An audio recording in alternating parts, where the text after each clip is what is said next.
Okay, biggest movie controversy of all time. Could Jack have fit on that door at the end? Oh my gosh, I thought it. I remember bawling my eyes out when I was I have no a girl. comment. That's telling, I think. That is the biggest controversy, I think, Ever. in modern cinema Ever. history. Could you squeeze her? He could have. Yeah. No comment, bro. Did you mention it at the time? Were you like, should we make the door smaller? So Like I said, I have no comment. It's Movie magic, too my friend. controversial. Movie magic.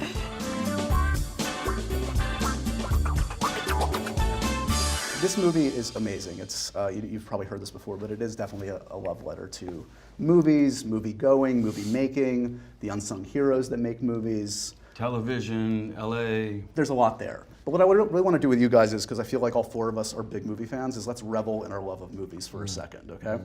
What's the movie that you grew up with that made you obsessed with movies? What was the first movie that got you obsessed? East of Eden. All right, James Dean. Well, the first film that I remember seeing was the black and white original King Kong with my dad downtown and bursting into tears and falling in love with movies at that point. But when I, got to become an actor, it was watching that very vulnerable James Dean in East of Eden who just blew me away. Yeah. Blew me away. the first movie I remember being my favorite movie that I watched like 50 times over was Robin Hood Men in Tights. And I was like 5, and it was kind of inappropriate of a movie just for a 5-year-old to watch every day. That's But really I funny. loved it. That's really funny. For me, it was the drive-in. We would see films at the drive-in early age. And it was the ones that made me cry. It was Gargantuans? Gargantuans. Oh. It was a good gargantuan, bad gargantuan. Don't remember it. It's only Quentin would know about it. And the good one has to sacrifice himself to take out the bad one. Tears, and then I went straight from that to Butch and Sundance. Then the ending, tears again. There's a great moment in the film where your character Sharon sees her face and name on a poster, on a marquee, and on a big screen. Do you remember that moment for you guys, like when the first time you saw your name or face, and was that a big moment? I do. It was Parenthood, and on the Warner Brothers lot, there was a big poster of me, and I stood there for hours and had my mother take. Sir, you're gonna have to leave. Good on you for admitting.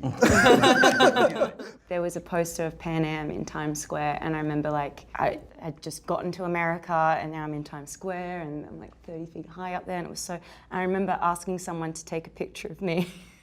I was like, oh, could you take a picture of me? Like, I'm gonna stand right here. And I kept cropping out the poster, and I kept having to be like, no, I need it. I need that, all of that in there. That's the point of the picture. And they're like, why? And I was like, I just need it in there, please. That's sweet. That's a little Sharon Tate going to see her own film. Is there a classic movie that you would be sad to admit right now you've never seen? Gone with the Wind. You've never seen? I've never seen Gone with the Wind either. Are you serious? I guys got have this. never Well, seen Oh my 1990 God. you have an excuse. I don't have an excuse. Gone with the Wind or Sound of Music. I've never seen.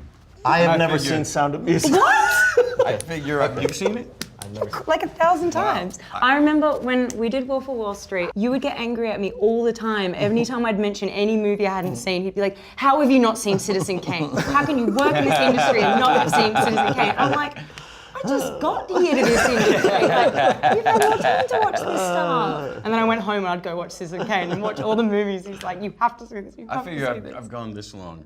Now I start now. I'm Do you going know- all the way. I've never seen any I Star refuse to Wars, see it now. and I kind of don't watch it now just because it infuriates people so much. Like, how have you never watched any Star Wars? And I just kind of want to see how long I can make it now. Let's go deep. Some big movie-going, existential or profound controversies over the years. And one that struck me watching the movie. Sharon puts her feet up, her bare feet up, on a seat in a movie theater. And they're dirty. Well, I don't even care if they're dirty, man. I mean, Dirty feet. Dirty. Quentin likes how it. dare you, dirty feet. But is that ever appropriate in a movie theater for someone's bare feet to be put on a In the seat? 60s, it sure was, right? I mean, I wouldn't It's a know. good question. I did think about it. I was like, I don't want to convey that she's rude or impolite because she's neither of those things. If you had the space, if you don't have neighbors close by, I'm one's going to sitting in say, it's okay. Okay. Maybe I'm not gonna say it's shoes all right. anyway. It's not shoes, Right. just your feet. Right. Larry David may have a problem Yeah, with but that. they were still. dirty. They were dirty feet.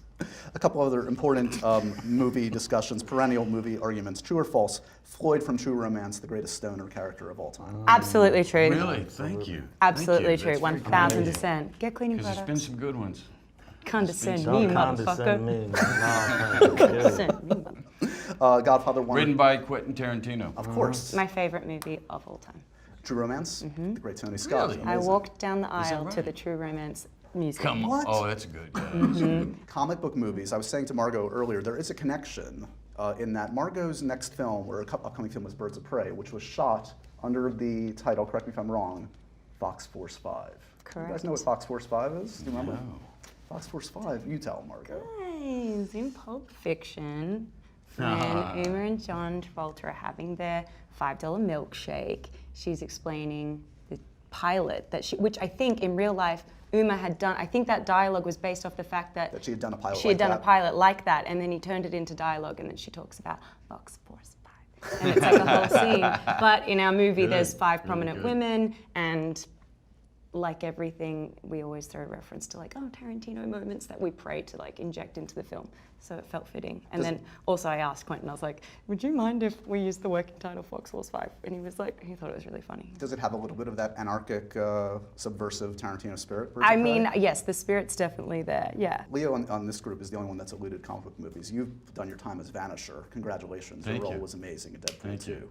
Thank you. Is that, Oh yeah, I was like, what are you talking about? That's right. That was really funny, actually. is that it for you? Have you capped out? Is that you topped out? I on think yours? I've taken it as far as I can take it.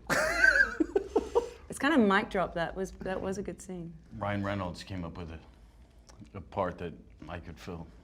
It's very funny. I'm watching completely them. lost in everything that's being talked about. You're so Rick Dalton right now. Oblivious Rick Dalton, huh? Oh my God, Leo's still in character. By the way, Yeah, what I class- carry my characters a year after. Tina Day losing your heart out. Last thing for you, there's an epic kind of a brain freeze moment for your character in this film where he just like melts down and you can't get through it. Did that remind you of any particular moments in your careers where like you just could not get through a scene for whatever reason? Yeah.